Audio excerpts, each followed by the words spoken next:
कृष्णा और साक्षी मेरे घर में? आप पागल हैं क्या? हैं हम पागल। और आपको इस बात का जरा सा भी अंदाजा नहीं है कि जब हमारे सामने कोई मनगढ़ंत कहानियां बुनता है ना, तो हम और कितने पागल हो सकते हैं। कैसी मनगढ़ंत कहानियां हैं जी? क्या बोल रहे हो आप? आप मुझ पर उंगली उठा रहे हैं? नहीं, हम सिर्फ एक सवाल उठा रहे हैं तो आप ही के झूठों से उठाए। राजीव, ये क्या बोले जा रहे हैं? सर, बच्चे अंदर नहीं है। अब अगर हमें कोई बता सकता है कि प्रसाद और बच्चे कहां पर हैं, तो वो सिर्फ तुम हो। राजीव जी जानते हैं बच्चे कहाँ हैं? शायद जय। और मेरी गीता, उसके साथ क्या हुआ? कैसे? किसने? देखिए जया जी, अभी खबरें आ ही रही हैं, पर हम हर एक बात को टटोल रहे हैं। लेकिन एक बात तो पक्की है, ये राजीव हमसे हमेशा से झूठ ही बोलता आया है।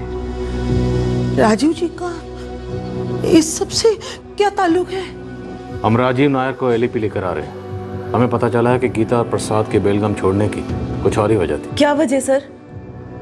इन सब के पीछे राजीव जी का हाथ है। हमें हमारे सोर्स से पता चला है कि राजीव नायर और गीता के बीच अफेयर चल रहा था। ऐसा सुनाई पड़ा है, पर हमें लगता है कि गीता ने आत्महत्या नहीं की, उसका कत्ल हुआ है। और मेरा भाई प्रसाद, वो कहाँ है? और उसके दोनों बच्चे साक्षी और कृष्णा, वो दोनों कहाँ हैं? निशा जी, हम भी वही पता लगाने की कोशिश कर रहे हैं। मैं सिर्फ गीता की मदद कर रहा था। और ये मदद किस चीज के बदले में की जा रही थी? भांजी थी वो मेरी। और कुछ नहीं थे?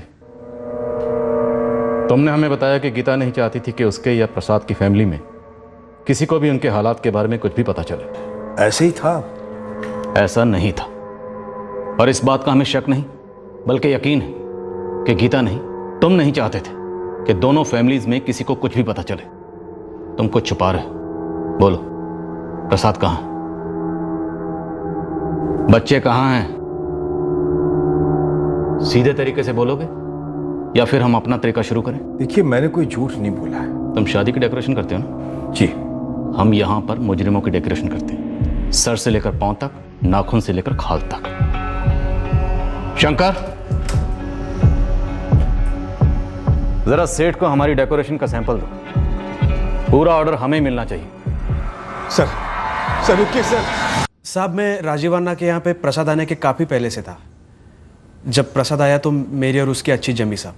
फिर तुम दोनों साथ में जमकर शराब पीने लगे? वो कभी कभार बहुत ज़्यादा पी लेता था साहब। श्रीकांत, ये प्रसाद के पियक्कड़ होने, गैर जिम्मेदार होने की बात सच है या ये भी राजीव की बनाई हुई मनगढ़ंत कहानी है? साहब, ये तो सच है कि प्रसाद शराब पीना शुरू कर दिया था शौक के तौर पे।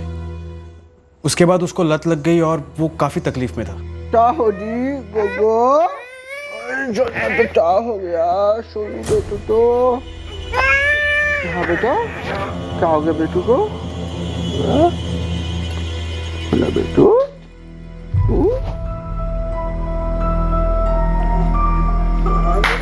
लाओ। गीता, थोड़ी देर रहने दो ना, फिर मैं उससे मिल नहीं पाऊंगा। गीता, इनके सोने का वक्त हो गया, परेशान मत करो। परेशान? मैं बाप हूँ उसका। तो फिर बाकी बापों के जैसे काम के बाद सीधे घर क्यों नहीं आते? क्यों जाते हो शराब खाने? तब इनके साथ खेलने की याद नहीं आती तुम्हें? थोड़ी सी पी है, शराबी थोड़ी ना हूँ मैं। लादे थोड़ी बेटा। 11:30 बज गए प्रसाद, इनके सोने का वक्त हो गया। हाँ, तो मैं इसके बगल में लेटूंगा, इनको सोने दो, मैं बस इनको देखूंगा। जो बदबू मुझे रात भर सोने नहीं देती, इनको कैसे सोने देगी? हाँ? अरे फिर सुबह जल्दी मैं चला जाऊंगा। अरे थोड़ा देर खेलो तो दे मेरे को इनको साथ। गीता, गीता, फिर मैं कल काम पर चला जाऊंगा, फिर मैं बच्चों को देख नहीं पाऊंगा। गीता, गीता, अरे मैं उनके साथ वक्त गुजारना चाहता हूँ। गीता, मैं उनका बाप हूँ।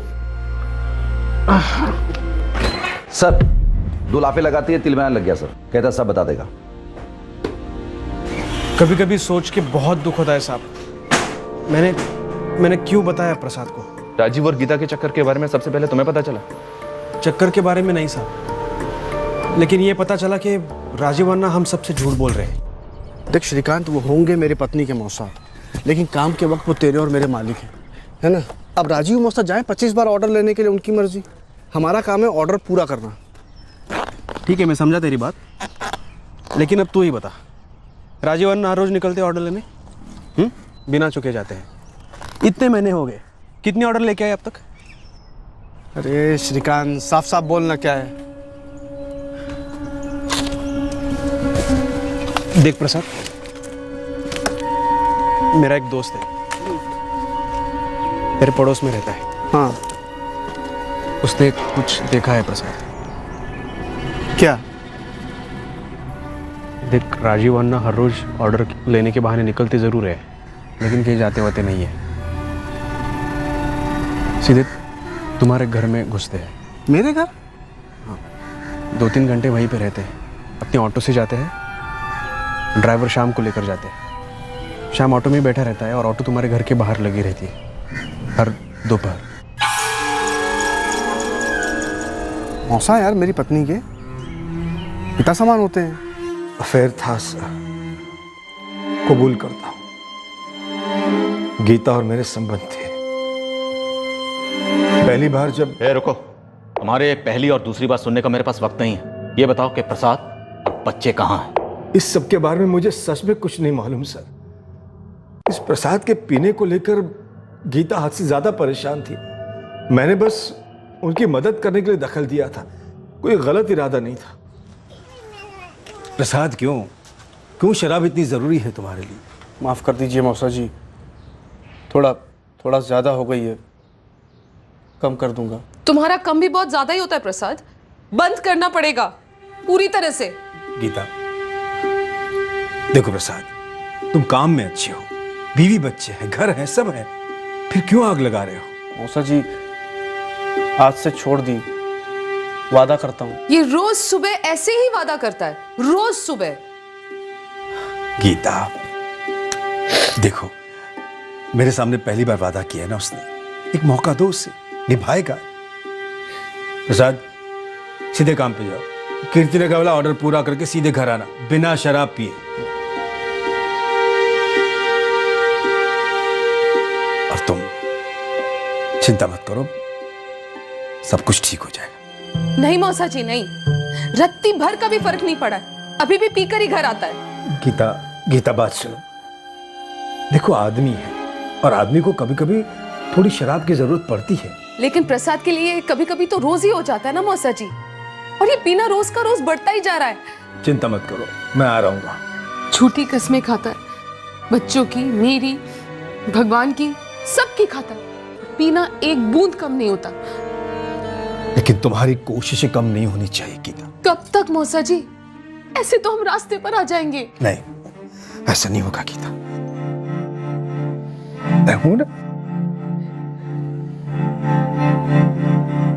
मेरे होते हुए ऐसा नहीं होगा। मेरे रहते तुम्हें खाने पीने की, रहने की चिंता नहीं होगी। रही बात प्रसाद की, तो वो बदलेगा। और अगर नहीं बदला तो? ऐसे ही चलता रहा तो? और बदतर हो गया तो? जिंदगी रुकनी नहीं चाहिए।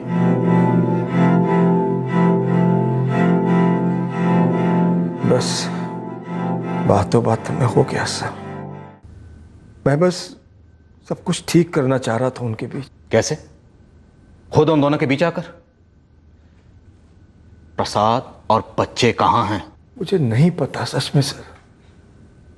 वो लोग एक दिन अचानक बेलगाम से निकल गए और फिर 4-5 महीने बाद गीता का मुझे फोन आया। सर तब प्रसाद अपने आप को शराब में डुबो चुका था, बिल्कुल बर्बाद हो चुका था, ऐसा गीता ने मुझसे कहा। साहब, जब मैंने प्रसाद को बताया कि राजीव अन्ना हर दोपहर उसके घर जाते हैं, तब उसने जाकर सच का पता किया था।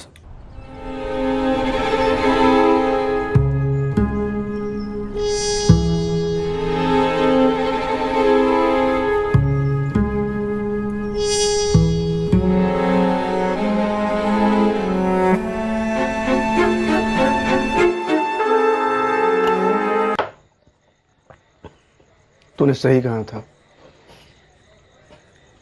राजू मौसा रोज जाता है मेरे घर, 1 महीने से देख रहा हूँ। पूछा कुछ तूने? बोला गीता भाभी से? मौसा लगता है यार उसका पिता समान नहीं हो गया। और गीता भाभी की मौसी राजीव वर्मा की पत्नी अक्सर जाती है तुम्हारे घर जितने राजीव वर्मा जाते हैं? नहीं, महीने में मुश्किल से एक बार, तब मैं भी वहाँ होता हूँ। मेरे ख्याल से राजीव वर्मा बस एक ही कारण से तुम्हारे घर जाते हैं, वो तभी जाते हैं जब तू घर पे नहीं रहता।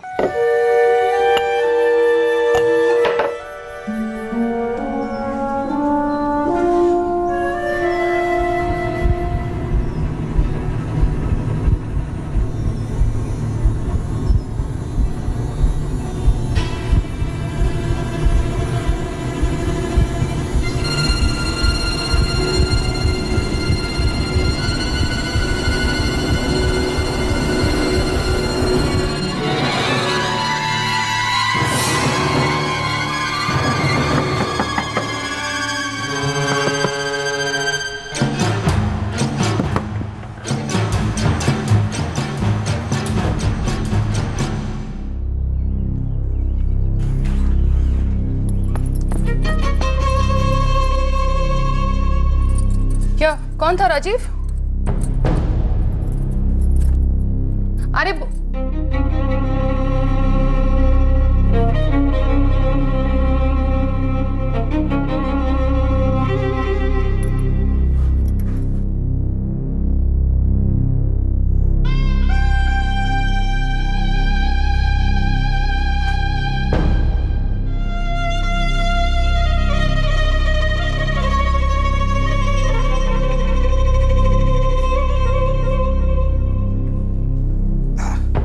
आज जल्दी खत्म हो गया। मौसा जी अभी आप यहाँ से जाइए, मैं आपसे बाद में बात करता हूँ।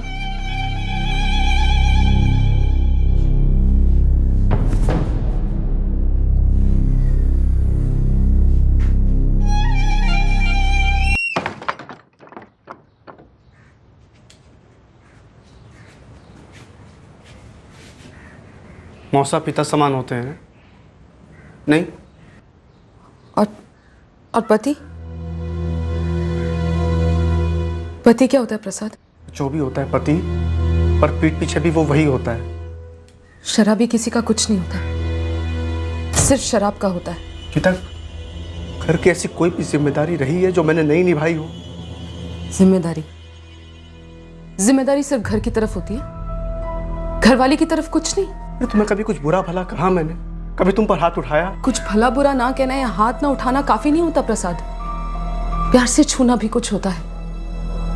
हर औरत को जरूरत होती है इसकी। अगर तुम खुश नहीं थी तो तुम्हें मुझसे एक बार कहना चाहिए था ना। कहना चाहिए था, और कितना कहना चाहिए था प्रसाद? हाथ जोड़कर भीख मांगी थी तुमसे मैंने कि पीना छोड़ दो। सुनी मेरी बात एक बार भी? जब पीकर छूते हो ना तो घिन आती है मुझे। मेरी भी कुछ जरूरतें हैं प्रसाद, जिसको तुमने कभी समझा ही नहीं। मेरी शराब पीने की मुझे इतनी बड़ी कीमत चुकानी पड़ रही है। मेरी अपनी पत्नी मेरे अपने घर में, मेरे अपने बिस्तर में अपने मौसा के साथ सोएगी। तो तुमने एक बार भी नहीं सोचा कि कभी हम एक दूसरे से बहुत प्यार करते थे, कभी हम एक दूसरे को हर तरह से खुश रखने की कोशिश करते थे? करते थे प्रसाद, थे। जब तुमने अपनी खुशी बोतल में ढूंढ ली तो मैंने भी अपनी खुशी कहीं और ढूंढ ली। हाँ, लेकिन मैंने तब ढूंढी जब तुमने मुझे, मेरी चाहत, मेरी जरूरत, किसी भी चीज का ख्याल नहीं रखा प्रसाद।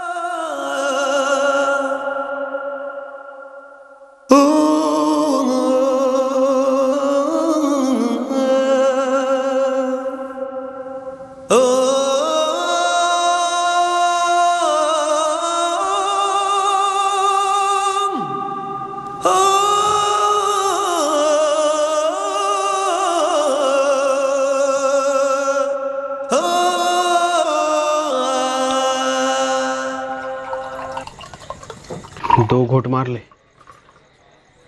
शायद थोड़ा दर्द कम होगा तेरा। मुझे पता है श्रीकांत मुझे क्या करना है, और मुझे ये भी पता है कि मुझे क्या नहीं करना चाहिए था। आज के बाद एक बूंद भी नहीं पीऊंगा यार। इसी की वजह से मैंने अपना परिवार तोड़ा। अब अपने परिवार को फिर से जोड़ूंगा। शराब छोड़ रहा है ये अच्छी बात है, लेकिन मेरे भाई गीता भाभी ने मानता हूँ गलती की, लेकिन उसकी गलती मजबूरी में हुई ताकि मुझे मेरी गलती का एहसास हो। जब मैं केरला से यहाँ आया मैंने अपनी तकदीर खुद लिखी, तरक्की की, और मैंने ही अपनी तरक्की को बर्बाद कर दिया। यार मैं फिर से अपनी तकदीर लिखूंगा, एक नया आदमी बनूंगा। अपने बीवी बच्चों के लिए इतना तो बनता है यार। प्रसाद उस दिन से ऐसे बदल गया साहब कि पूछो ही मत। उसमें इतना जोश था कि उसी दिन उसने राजीवाना की नौकरी छोड़ी और बेलगाम छोड़ने का भी प्लान बना लिया। साथ में मैंने भी राजीवाना की नौकरी छोड़ दी साहब। प्रसाद मेरी बात तो सुनो। इतना सब देखने के बाद अब कुछ सुनना बाकी रह गया है मौसा जी। मैं जा रहा हूँ, सिर्फ नौकरी छोड़कर नहीं, बेलगाम छोड़कर जा रहा हूँ। और अब आप दोबारा हमारी जिंदगी में कभी मत आना।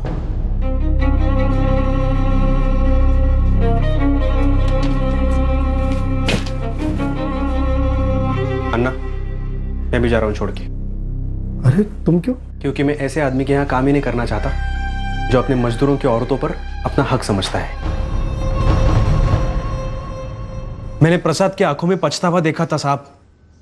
नई जिंदगी शुरू करने का एक जोश देखा था मैंने। वो फिर से शराबी बन ही नहीं सकता। और एक अजीब बात लग रही है साहब, उसने अपनी निशा दीदी और अपूर्व जीजा से संबंध तोड़ दिए, जिंदगी से दूर कर दिया। वो उनके काफी करीब था साहब। देखो मैं ये समझ सकता हूं कि प्रसाद नहीं चाहता था कि प्रसाद और गीता भाभी के घर वालों को ये पता चले कि गीता भाभी का और राजीवाना का चक्कर चल रहा है, लेकिन पूरी तरह से संबंध तोड़ देना, कुछ तो गड़बड़ जरूर है साहब। अगर इन सब बातों को मैं सच मान भी लूं श्रीकांत, तो भी मेरा ये एंगल नहीं बदलता है कि प्रसाद ने अपनी पत्नी गीता को मार दिया है और अपने बच्चों को लेकर भाग गया है। गीता भाभी को इतने देर के बाद क्यों मारता साहब? अगर मारना ही होता तो तभी मारता जब उसने गीता भाभी को राजीवाना के साथ देखा था और राजीवाना को भी खत्म कर डालता। अब रही दूसरी बात जो आपने कहा कि गीता भाभी बच्चों के साथ भीख मांग रही थी, प्रसाद की जीते जी ये हो ही नहीं सकता साहब। वो जान देता था उन तीनों पर। प्रसाद बहुत गुस्से में निकल गया था गीता और बच्चों को लेकर, लेकिन मुझे पता ही नहीं चला वो कहाँ चले गए जब तक गीता ने मुझे फोन नहीं किया। तुम ये बातें करते करते कहानी बना लेते हो या पहले से कहानी बना के आते हो और फिर यहाँ आकर हमें बेवकूफ़ बनाते हो? नहीं सर, ऐसा नहीं है सर।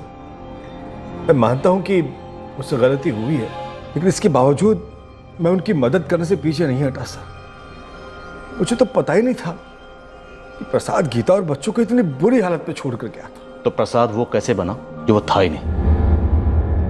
मतलब? तुमने हमें बताया कि प्रसाद शराबी था, उसने तुम्हारी दुकान से चोरी की थी, जबकि हमें पक्का पता चला है कि प्रसाद ने शराब पीना छोड़ दिया था। उसके जैसा ईमानदार और खुददार आदमी पूरे बेलगाम में नहीं था।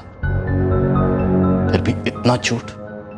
राजीव नायर, प्रसाद और बच्चे कहाँ हैं? शंकर! सर ऐसा मत कीजिए सर। शंकर! मैं जितना जानता था बता चुका हूं, मैं कुछ छुपा नहीं रहा हूं सर। प्लीज मेरे साथ ऐसा मत कीजिए सर। देखिए मैं बीवी बच्चे वाला आदमी हूं, मैंने जो गलती की वो कबूल कर ली सर, लेकिन मैं तो भला करने निकला था, मदद की उनकी सर। मैं हम भी आपकी मदद जरूर करेंगे मददगार मौसा जी। शंकर, सेट को फुल पैकेज दो, बढ़िया डेकोरेशन, रंग एकदम निखर कर आना चाहिए। ऐसा मत कीजिए सर। सर ऐसा मत कीजिए सर। अफेयर्स इतनी आसानी से खत्म कहाँ होते हैं सर? बेलगाम छोड़ने के बाद भी अफेयर चलता रहा होगा। प्रसाद ने शायद वाकई में ही सुधरने की कोशिश की भी हो, पर अफेयर को वापस चलते देख गीता को खत्म कर दिया और फरार हो गया बच्चों को लेकर। सर क्या ऐसा ही हुआ था? ये एक पॉसिबिलिटी थी कि शायद ऐसा हुआ, लेकिन जब तक प्रसाद और बच्चे मिल नहीं जाते तब तक इस बात का कंफर्म होना मुश्किल था। और दूसरी तरफ वो कैरेक्टर राजीव, वो ऐसा चिकना घड़ा था जो सच और झूठ के बीच में फिसलता जा रहा था। उस वक्त हमारी इन्वेस्टिगेशन इस सवाल पर अटकी थी, गीता और प्रसाद ने बेलगाम तो छोड़ा था, लेकिन बेलगाम छोड़ते वक्त उन दोनों ने अपनी फैमिलीज को कुछ नहीं बताया। क्यों? सर इस राजीव की तोड़ाई तो काफी हुई है, लेकिन ये कुछ नया नहीं बोल रहा है। सर जैसे जैसे टाइम निकलता जा रहा है बच्चों की फिक्र बढ़ती जा रही है। मुझे ऐसा लगता है कि अगर बच्चे प्रसाद के साथ हैं तो वो अपने पिता के साथ हैं, शायद हमें उनकी ज़्यादा फिक्र नहीं करनी चाहिए, लेकिन ये गीता, इसका पक्का मर्डर हुआ है, क्योंकि सुसाइड किसी एंगल से नहीं लगा। और अगर इसका मर्डर प्रसाद ने किया है तो हमारा वांटेड क्रिमिनल है। सर बच्चे भले प्रसाद के साथ हैं, पर हमें उन्हें जल्दी से जल्दी ढूंढ लेना चाहिए। सर मुझे ऐसा लगता है कि नवंबर 2015 में गायत्री और प्रसाद के बेलगांव छोड़ने के पीछे कोई सीरियस रीजन जरूर है। Serious reason? तुम्हें कुछ शक हो रहा है? काफी ज्यादा शक हो रहा है सर। ये अक्टूबर 2015 के एंड की बात होगी। अक्टूबर 2015 के बिगनिंग से लेकर नवंबर 2015 के दूसरे हफ्ते तक। एज 33 की होगी, पर 30 से 40 की रेंज के बीच में देखो। 30 से 40 के बीच का आदमी अक्टूबर 2015 की शुरुआत से लेकर नवंबर 2015 के दूसरे हफ्ते तक। सर गीता और प्रसाद बेलगाम से बाहर गए नहीं, आप ये सोच रहे हैं? हाँ गायत्री, गीता और प्रसाद दोनों बेलगाम से कहीं नहीं गए, या शायद सिर्फ गीता गई। हो सकता है सर प्रसाद के गायब होने के पीछे राजीव और गीता का हाथ। हाँ साहब, हम सब उसी ऑटो से डेकोरेशन का सामान साइड पे ले जाते थे। वो श्याम है ना उनका ड्राइवर, वो राजीव अन्ना का पुराना मुलाजिम है। मेरे खबरी ने मुझे बताया कि श्याम ने राजीव की नौकरी छोड़ दी है। क्या तुम्हें पता है कि श्याम आजकल है कहाँ? पता तो नहीं है साहब, लेकिन मैं पता करने की कोशिश कर सकता हूँ। मुझे 2-4 दिन का टाइम दो। अगर ये बंदा श्याम बेलगाम छोड़ गया है तो फिर ढूंढ निकालने में थोड़ा और टाइम जाएगा। आदित्य, इस केस में हमें कोई बहुत बड़ी साजिश नजर आ रही है, इसलिए श्याम को ढूंढना हमारे लिए बहुत जरूरी है। कोई भी कसर मत छोड़ो। बच्चे कहाँ हैं? कहाँ हैं बच्चे? जया जी, मैं सच कह रहा हूँ, मुझे कुछ नहीं मालूम। तुम बहुत घिनौने इंसान हो। पहले मेरे बेटी को गंदा किया, फिर उसे मार डाला। पुलिस कह रही है कि तुमने प्रसाद के साथ भी कुछ किया है। जया जी, मैंने ऐसा कुछ नहीं किया है। मैंने किसी को नहीं मारा है। बच्चों के लिए तो मैं खुद भी उतना ही परेशान हूँ। मैडम, वो जया जी कह रही थी कि आप लोग को शक है कि प्रसाद को। देखो निशा, हमने प्रसाद को हर जगह ढूंढा, पर वो हमें कहीं मिला ही नहीं। तो या तो इन 1.5 सालों में प्रसाद बहुत दूर निकल चुका है, या फिर बेलगाम से बाहर कहीं गया ही नहीं।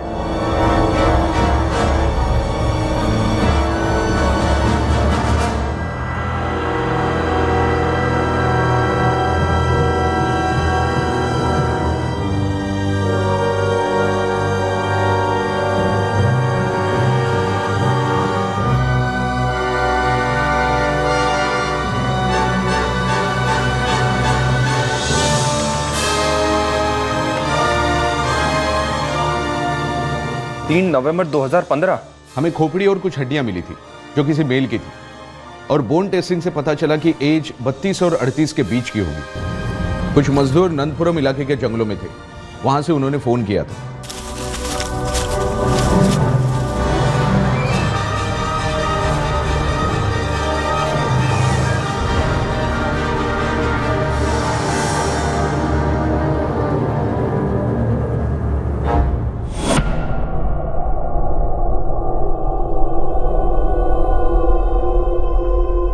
पानी के काम के लिए कल ही गड्ढा खोदा था साहब। हम शाम को आधा काम छोड़कर चले गए थे और सुबह आके देखा तो जितना हमें क्राइम सीन को देखकर और वर्कर से बात करके पता चला, ऐसा लग रहा था कि किसी को पिछली रात ही जलाया गया था वहां। सर, कंकाल की हाइट? पूरा कंकाल था ही नहीं, बस स्कल, कुछ हड्डियां, बाकी सब कुछ जलकर राख हो गया था। मेल की हड्डियां हैं। बोन टेस्टिंग से एज 32 से 38 के बीच पकड़ कर चलो। मर्डर हुआ है किसी का। बट जिस तरह से आपको ये रिमेन्स मिले हैं, इसको देखकर तो यही लगता है कि नीट जॉब किया है। बॉडी को पूरी तरह से जला दिया गया है। 3 महीने हमने कहाँ के मिसिंग कंप्लेंट्स नहीं छांटे, पहले के, अभी के, सभी, लेकिन कोई मैचिंग केस सामने नहीं आया और केस अनसॉल्व ही रह गया। क्या आप हमें इस केस की सारी डिटेल्स जल्द से जल्द मेल कर सकते हैं? सर, ये नंदपुरम का जंगल बेलगांव के धर्मागिरी, जहाँ प्रसाद और गीता रहते थे, वहां से 5-6 किलोमीटर की दूरी पर है। तुम्हारा एंगल जोर पकड़ रहा है, पर इसे वजन हमारा प्राइम सस्पेक्ट राजीव ही दे सकता है। सर, अगर मान भी लेते हैं कि ये खोपड़ी और हड्डियां प्रसाद की हैं, तो किसी ने तो मिसिंग कंप्लेंट दर्ज कराई होगी। But sir, pi Ganesh sir के अकॉर्डिंग ऐसी कोई भी मिसिंग कंप्लेंट उन्हें नहीं मिली। नवंबर 2015 के बाद से प्रसाद, गीता और बच्चों के बारे में अगर कोई जानता है तो सिर्फ ये राजीव, क्योंकि अक्टूबर 2015 के बाद से प्रसाद और गीता की फैमिलीज उनके बारे में कुछ भी नहीं जानती। तो जहां तक मिसिंग कंप्लेंट दर्ज करवाने का सवाल है, तो ये 2 लोग ही करवा सकते थे। तो हो सकता है राजीव और गीता ने मिलकर प्रसाद के साथ कुछ किया। मुझे एकदम से तो याद नहीं, लेकिन अक्टूबर 2015 के आखिर में प्रसाद ने फोन करके बोला था कि वो अगले हफ्ते वापस लौट रहा है। अक्टूबर 2015 की बात है, जब मेरी प्रसाद से आखिरी बार बात हुई थी। तब उसने पक्का कर लिया था कि वो कुरीमला जाने वाला है। तब क्या प्रसाद ने तुमसे किसी खास बात का जिक्र किया था, जैसे कि को लौटने की तारीख? नहीं, ऐसा तो कुछ नहीं कहा था उसने, लेकिन वापस जाने की बात उसने पूरे जोश से की थी साहब। कुरीमला में पूरी ज़िंदगी वापस बनाऊंगा देखना, और वो ज़िंदगी इस ज़िंदगी से बहुत बेहतर होगी। तेरे और गीता भाभी के बीच सब ठीक है ना अभी? हाँ, सब ठीक है। जैसे मुझे अपने पीने पर पछतावा है ना, उसे अपने भटकने पर पछतावा है।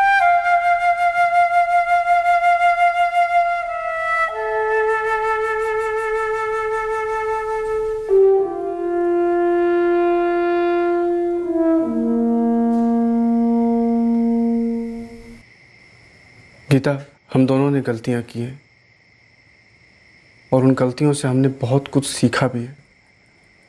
मुझे लगता है कि हम दोनों मिलकर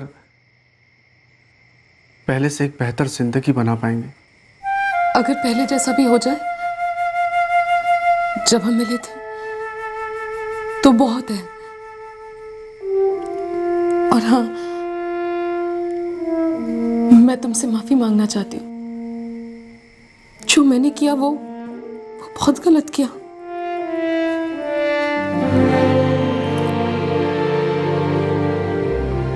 और श्रीकांत, मैं पिछली जिंदगी पूरी भुला देना चाहता हूँ यार, सिर्फ आगे की सोचना चाहता हूँ। इसीलिए तो मैं कह रहा हूँ साहब कि तकदीर इतनी क्रूर हो ही नहीं सकती कि प्रसाद जैसे मेहनती आदमी की बीवी बच्चे भीख मांगने लगे। उसके बाद गीता भाभी की इतनी भयानक मौत हुई और उसके बच्चे और प्रसाद दोनों गायब है। अगर हम ये मानकर चलते हैं कि गीता को भी अपने किए पे पछतावा था, वो सब कुछ भुलाकर प्रसाद के साथ नए सिरे से जिंदगी शुरू करना चाहती थी, तो फिर मौजूदा हालात क्यों पैदा हुए? सर, वाकई काफी पेचीदा माजरा है। सर, एक थ्योरी हमारे सामने यह है कि राजीव और गीता ने मिलकर प्रसाद को मार दिया, और एक थ्योरी खुद राजीव ने इस केस की शुरुआत से हमारे सामने रखी थी कि प्रसाद ने गीता को मार दिया और बच्चों को लेकर फरार हो गया। लेकिन सर, इस राजीव की बात पे भरोसा नहीं किया जा सकता। सुनील, हम यहाँ थ्योरीज में उलझे हुए हैं और ये राजीव टूट नहीं रहा। वक्त निकलता जा रहा है और मुझे बच्चों की फिक्र हो रही है।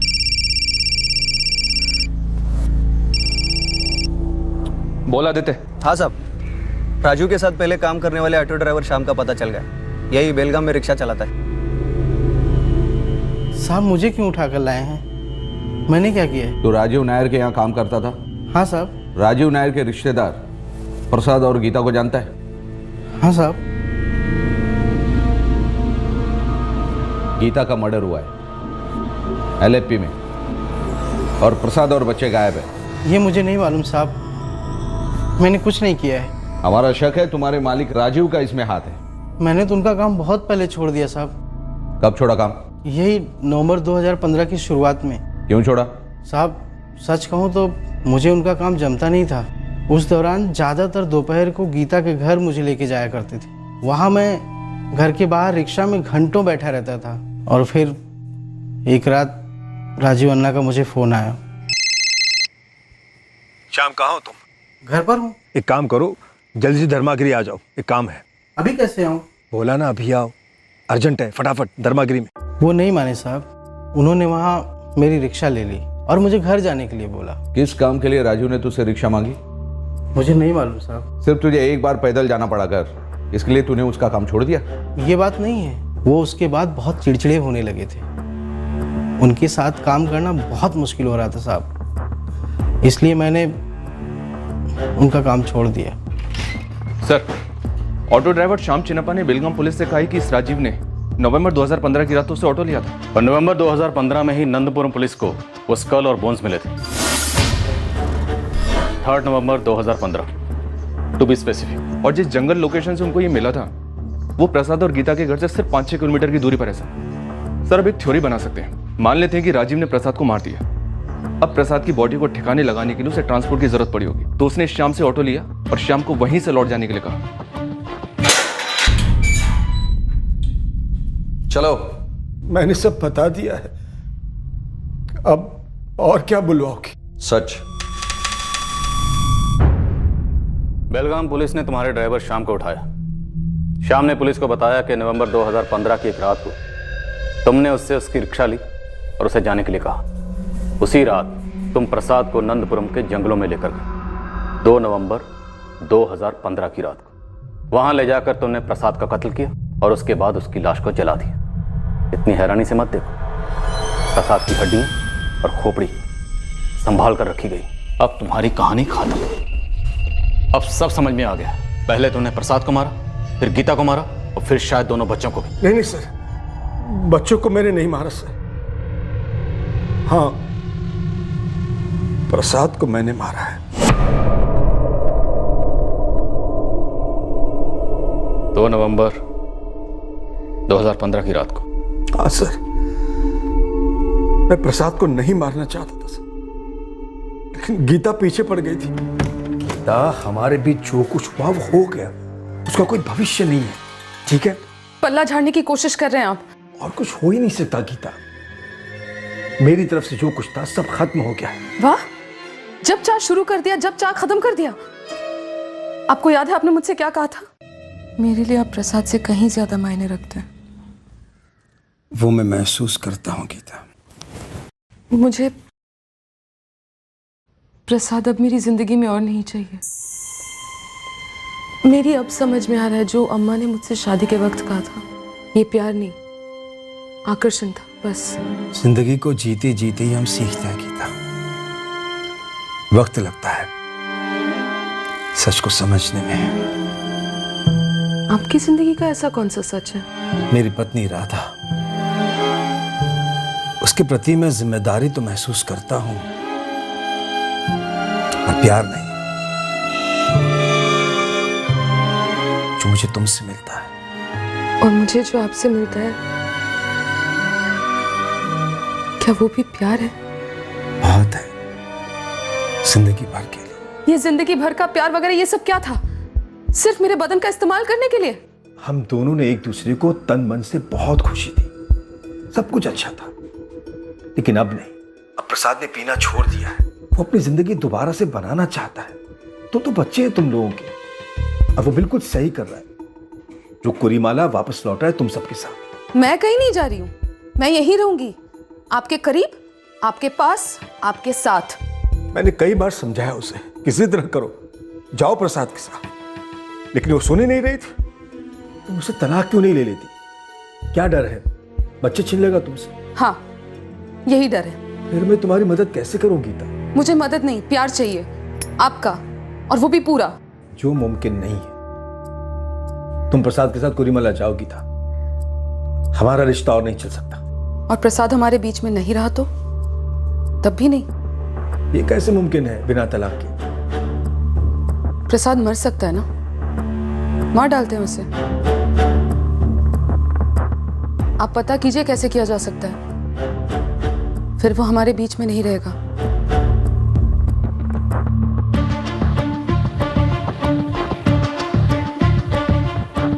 उसकी बातें मेरे दिमाग में दिमाग की तरह काम करने लगी।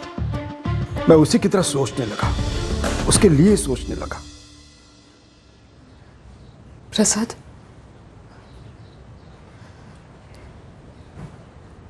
हमें एक दूसरे को दूसरा मौका देना चाहिए। मैंने उसे सलाह दी कि प्रसाद के साथ सुलह करने का नाटक करो। प्रसाद को ऐसा लगने दो कि तुम्हें दिल से पछतावा है अपने किए पर, नई जिंदगी शुरू करना चाहती हो। हाँ, वो टिकट खरीदने बाहर गया है, 3 नवंबर की टिकट करा रहा है। 1 हफ्ता है, जो करना है इसी 1 हफ्ते में करना है। गीता, अभी नहीं, 1 नवंबर तक रुकते हैं। 1 नवंबर के बाद तुम बीमार पड़ोगे। प्रसाद! गीता, बढ़ गया ना? सहन नहीं हो रहा है। मीना, गीता, मैं तुम्हें कल से कह रहा हूँ डॉक्टर को दिखाते हैं, डॉक्टर को दिखाते हैं। अब तो ठीक हो गया होता ना, अब कब तुम्हें निकलना है? अभी डॉक्टर के पास चलते हैं, मैं सह नहीं पा रही हूँ। हाँ ठीक है, अभी चलते हैं, चलो चलो। बेटा, मम्मी के पेट में दर्द हो रहा है, पापा मम्मी डॉक्टर के पास जा रहे हैं, आप लोग दरवाजा अंदर से बंद कर लो, ठीक है? हाँ। मैंने शाम को फोन करके रिक्शा लाने के लिए कहा। मैंने शाम से ऑटो लिया और उसे घर जाने के लिए कहा। बस बस बस ऑटो मिल जाएगा।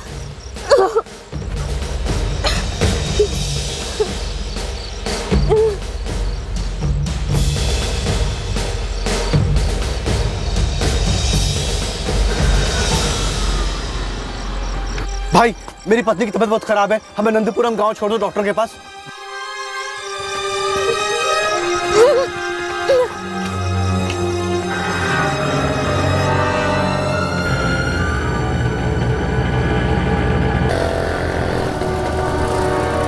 अरे ये कहां से लेके जा रहे हैं आप भाई साहब? दवाखाना रास्ता सामने से है। शॉर्टकट है साहब। शॉर्टकट? कैसे शॉर्टकट? सारे मसले का शॉर्टकट। ये क्या बकवास कर रहे हैं आप? ऑटो रोको, ऑटो रोको आप। रुको मैं पुलिस को फोन करता हूँ। क्या कर रहे हो प्रसाद? चलते रहने दो ना। गीता ये तुम क्या कह रही हो? और तुम्हारे पेट का दर्द?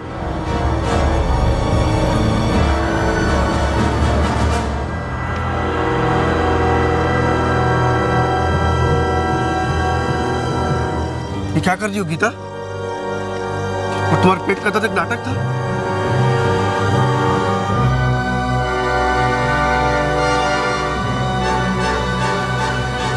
राजू मौसा?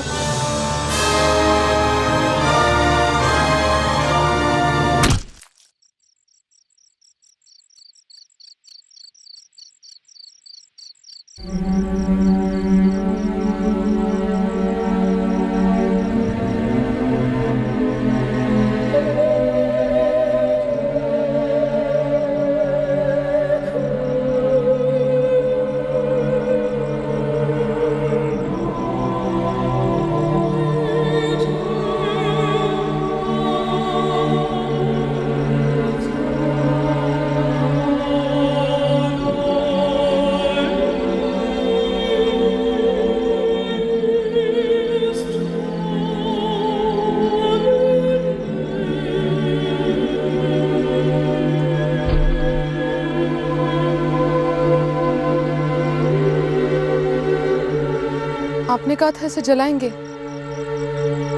कैसे जलाएंगे? सामान कहाँ है? सर मैं प्रसाद को नहीं मारना चाहता था, लेकिन वो गलती की मैंने जो गीता की तरफ खींचता गया। वो एक बार उसे छू क्या लिया, उस आग ने सब कुछ जलाकर खत्म कर दी। गीता को भी तुमने मार डाला? बच्चे कहाँ हैं? उनके बारे में मुझे कुछ नहीं पता मैडम। तुमने हमसे इतने झूठ बोले हैं कि तुम्हारी किसी भी बात पर यकीन करना मुश्किल है। लेकिन अगर प्रसाद का कत्ल तुमने किया तो जाहिर है गीता को भी एलएपी में तुमने ही सेटल करवाया होगा। आप सही कह रहे सर, मैंने ही गीता को यहां भेजा था।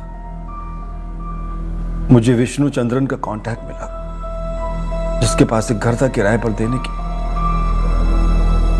तो मैंने पैसे देकर गीता और बच्चों को यहां सेटल कर दिया। लेकिन गीता मेरे सीने का पत्थर बन गई थी। 5 महीने हो गए, आप आए नहीं हो राजीव? आया नहीं क्योंकि आ नहीं सकता। गीता यहाँ मेरा काम है, परिवार है। तो मैं और मेरे बच्चे, वो आपका परिवार नहीं है? मैं 2 परिवार की देखभाल नहीं कर सकता। तो फिर मैं कहाँ जाऊँ राजीव? मेरी अम्मा के पास जाऊँ या निशा दीदी के पास जाऊँ?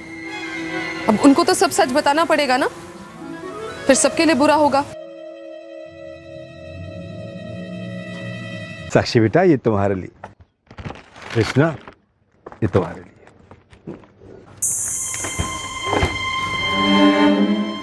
आइंदा से मुझे धमकी मत देना कि तुम अपनी अम्मा के पास जाओगी या निशा के पास, समझी? तो फिर मैं क्या करूं? क्या करूं मैं? मकान मालिक धमकी देकर गया कि 1 हफ्ते में घर खाली करवा देगा। आपने धमकी देकर रखी है कि मैं अम्मा या निशा दीदी को फोन नहीं कर सकती। मेरे पास बच्चों को खिलाने तक के पैसे नहीं है। आपने कहा था फोन मत करो, मेरे पास मोबाइल तक नहीं है। आपने जो जो कहा वो सब कुछ मैंने किया। तो क्या तुम मुझ पर मेहरबानी कर रही हो? ऐसे मत करो। ऐसा है गीता, ऐसा ही है। वहां बेलगाम में मेरी पत्नी है, बच्चा है।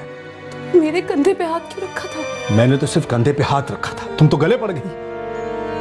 तुमने कहा था ना मुझसे कि प्रसाद तुम्हारी भूख नहीं मिटाता। इस वक्त पेट की भूख के अलावा मुझे और कुछ नहीं सूझ रहा। कई दिन हो गए मैंने और बच्चों ने ठीक से खाना नहीं खाया है। आप ही बताइए मैं क्या करूं? उससे मत पूछो गीता। तुम्हारे बच्चे, तुम्हारी अपनी जिम्मेदारी है, खुद देख लो अपना। तुम मुझे अकेला छोड़ दो। अकेले छोड़ दो? मतलब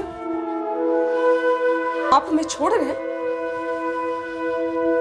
जरा सोचो गीता, अगर तुम अपनी अम्मा के पास गई या प्रसाद की बहन निशा के पास गई और उन लोगों ने तुमसे पूछ लिया कि प्रसाद कहां है, तो क्या जवाब दोगे? इसीलिए आज के बाद तुम मुझे धमकी बिल्कुल नहीं दोगे। हम दोनों एक ही नाव में सवार हैं। सच पूछो तो मैंने तुम्हारे लिए, तुम्हारे बच्चों के लिए बहुत कुछ किया है, जरूरत से ज्यादा किया है। अब नहीं, 2-4 महीने का किराया मैं दे दूंगा, लेकिन इसके बाद मुझसे पैसे की उम्मीद बिल्कुल मत करना, और मुझे फोन तो बिल्कुल मत करना। वो आखिरी बार मिला था मैं उससे, उसके बाद मैं उससे कभी नहीं मिला सर। उसके चक्कर में मैंने अपनी जिंदगी खराब कर ली। मेरी तकदीर उल्टी फिर गई उसके चक्कर में। एक मासूम आदमी का कत्ल कर दिया मैंने। तुमने बहुत सोच समझ के, साजिश करके प्रसाद का कत्ल किया। अब हमारे सामने ये नेक इंसान बनने का ड्रामा मत करो। तुम्हारे अंदर इंसानियत नाम की चीज ही नहीं है, इसलिए तुमने गीता का भी बेरहमी से कत्ल कर दिया। नहीं सर, गीता को मैंने नहीं मारा है। सर ये झूठ बोल रहा है। मैं झूठ नहीं बोल रहा हूं, यकीन कीजिए मेरा। कैसे यकीन करें तुम्हारा? शुरुआत से ही तुमने इस पूरे कांड का आरोपी उस प्रसाद को बना दिया जिसका तुमने कत्ल कर दिया था, और अब तुम कह रहे हो कि गीता के कत्ल से तुम्हारा कोई कनेक्शन नहीं है। बच्चों के बारे में तुम कुछ नहीं जानते। उस वक्त मुझे अपनी जिंदगी का डर था, इसलिए झूठ बोला। पर अब जबकि मैं एक कत्ल कबूल कर चुका हूं, तो अगर दूसरा भी किया है तो मैं क्यों छुपाऊंगा सर? शंकर, सर ऐसा मत कीजिए। जब तक काम पूरा ना हो ड्रिल मशीन चलाते रहो। समझ कीजिए सर। सर देखिए, यही सच है अपूर्वा जी। निशा जी, आपका भाई प्रसाद अब इस दुनिया में नहीं रहा। ये राजीव कह रहा है कि गीता ने उसे कत्ल करने के लिए उकसाया, और कत्ल के दौरान गीता भी मौजूद थी। और दोनों बच्चे कृष्णा और साक्षी? देखिए अभी राजीव मुंह नहीं खोल रहा है, पर हमें पूरा शक है कि गीता ने सुसाइड नहीं किया है, राजीव ने उसका मर्डर किया है। पर फिलहाल के लिए तो वो मना ही कर रहा है।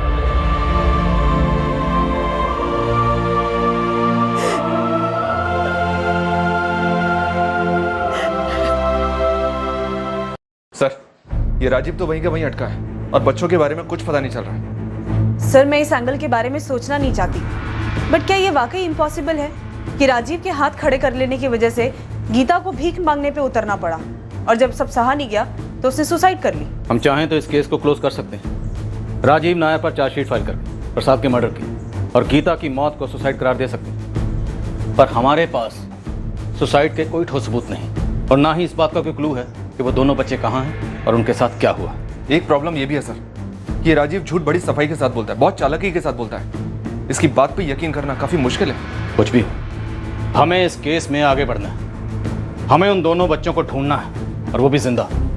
जब तक बच्चे मिल नहीं जाते हम चैन से नहीं बैठे, और कोई भी दूसरा ख्याल जहन में लाना ही नहीं। और ये राजीव कितना झूठ बोलेगा, इससे सच हम बुलवाएंगे। पूरे चांसेस कि गीता के मर्डर या सुसाइड से पहले या तो इसकी गीता से बात हुई या फिर पर्सनली ये गीता से मिला।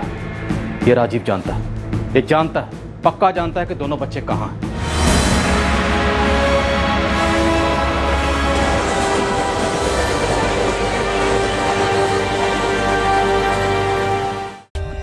For more updates, subscribe to our channel, click the show links and enjoy watching the videos.